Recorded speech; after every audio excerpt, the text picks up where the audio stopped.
the first page of questions that I saw, 90% is mobility questions. I thought it would be more muscle building, but you get a lot of just generally how to get rid of muscle tightness. I'd love to hear him talk more about SMR, pre-workout mobility, a lot of questions along those lines. So I guess, can we hear your thoughts a little bit? People want to hear you speak on mobility and pre-workout warm-ups, etc.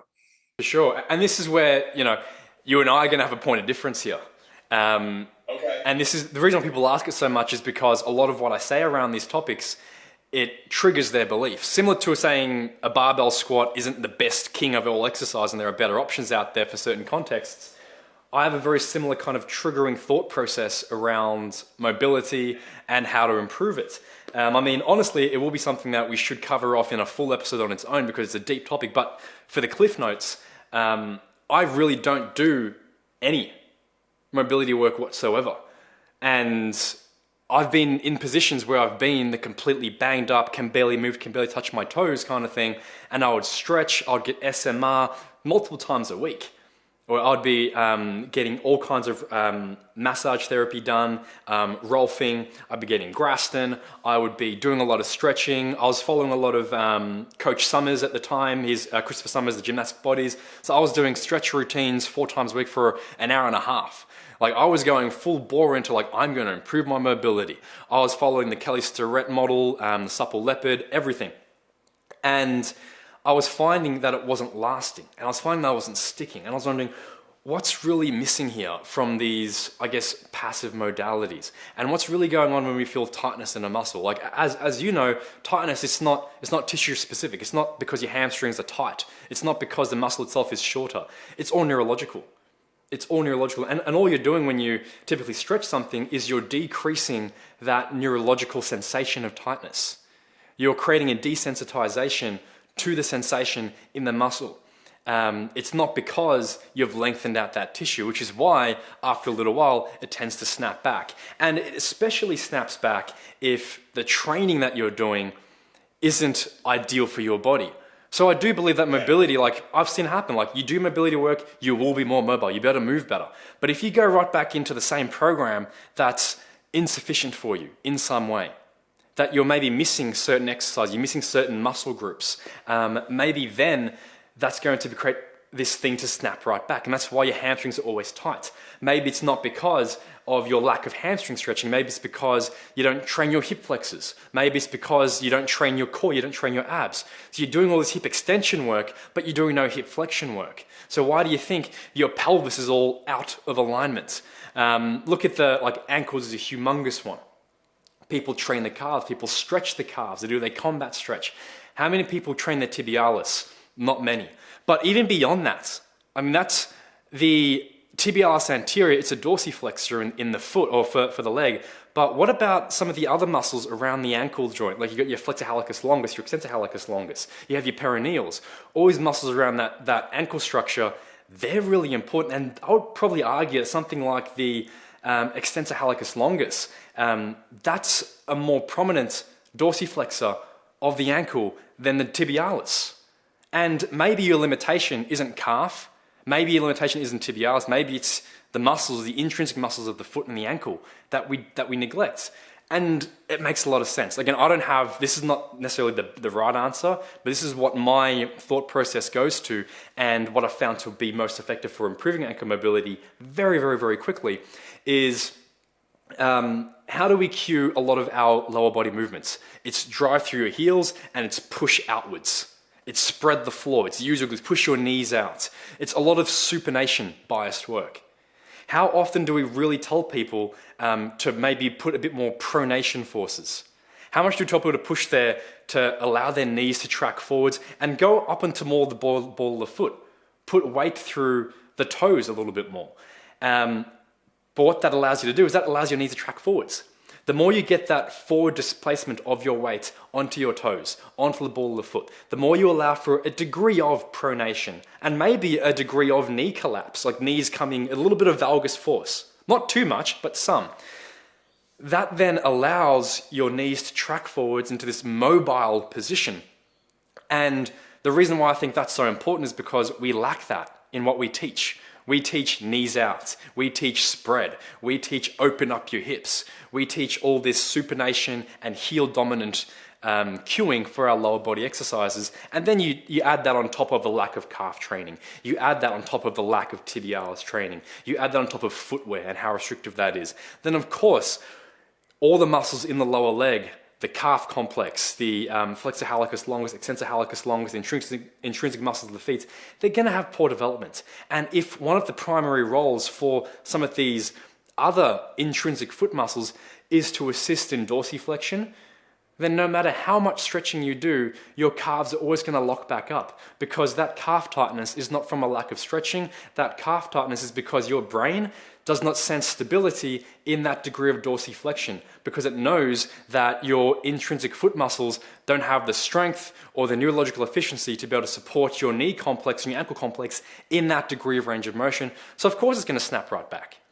So if we keep neglecting the key fundamentals to what's restricting your mobility, and we just focus on the combat stretch or the ankle mobilization, or even like the foot mashing, like on a lacrosse ball or whatever, it's still neglecting the big key players, which is probably pronation of the foot and going more into the forefoot, which is part of why a heel elevation makes a big difference long term, not just short term. Like I know you spoke about this recently. Elevate your heels, you'll squat better. A lot of people see it as a crutch. I don't think it's a big crutch. I think if you use a heel elevation correctly and use quite a steep one, it automatically forces you to shift your weight forwards more onto your big toes. You'll feel that from the slant. You have to shove your knees forwards. You can't cheat that. I mean, try doing a box squat style technique with your squat with a steep heel elevation. You physically can't. Like you'll topple over because it's just weird mechanics.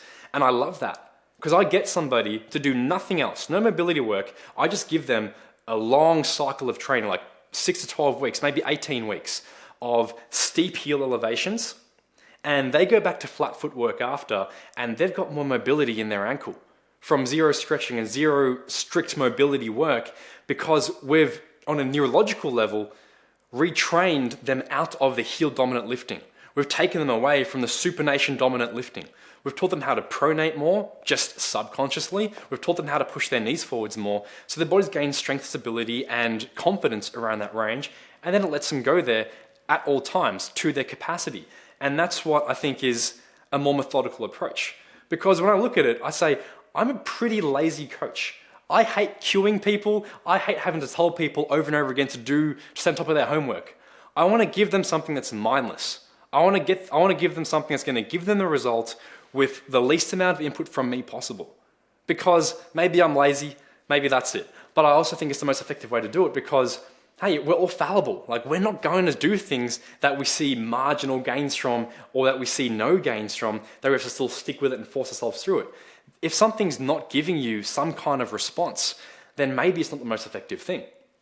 And people always come back and say, my ankles, no matter what I do, my hammies, no matter what I do, my low back, no matter what I do, is always jammed up.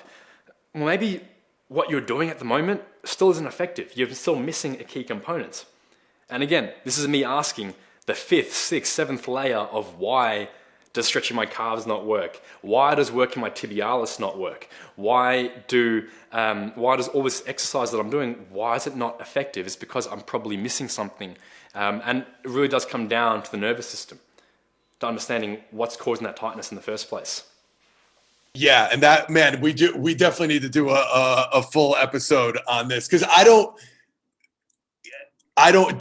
disagree with anything you just said. Yes, it's neurologically, that's the control center. If you're not making changes there, you're not getting anything done. Lifestyle, you could stretch for an hour each day, every day, but if the other 23 are sitting, so all that I totally agree with.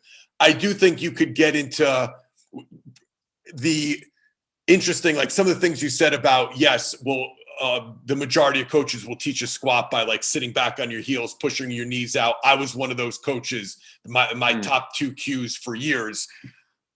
And now, even though I don't do that anymore, just looking back, I think, to your point of almost being lazy and doing your best to give the best bang for your buck, I think when I first started, it was so common, especially with like, we worked with a lot of female athletes, volleyball players.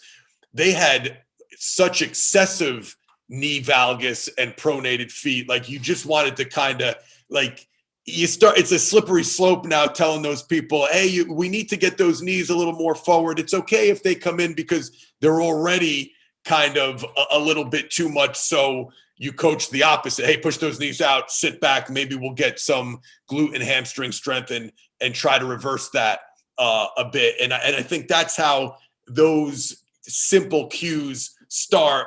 But I agree, I could argue the other way also with you where, yes, is that the best way? Knees out, hips back, sitting back on your heels. Then next thing you know, we create these other issues. I could tell you in my own shoulder, just having major shoulder surgery, I always considered myself technique-wise.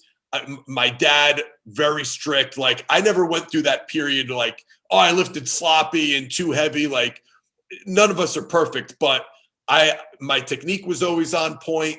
But I ended up tearing every single muscle tendon in my shoulder over the course of 30 years.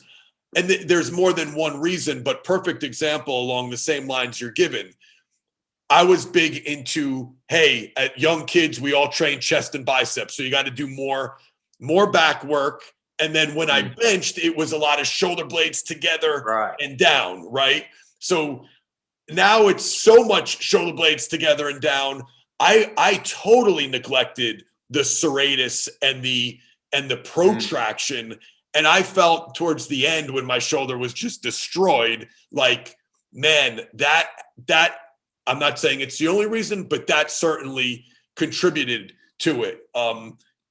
So now I do things differently. But then I could also say I do know a lot of athletes and just meatheads in general who do way too much chest and back. So do I want to say, the old 2-to-1, back, pull to push ratio is bullshit, because I don't want to encourage them to do more than they're already overdoing. So there's so much nuance, and I could talk all day about this, but that's what I think the toughest thing is. People love to hear, oh, Eugene and Joe might disagree.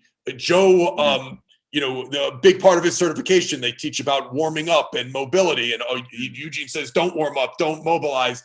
But we probably, unfortunately for most people, if we really sat down and asked why, we'll agree on way more than we disagree. It's just people like the surface, teachings. You could find some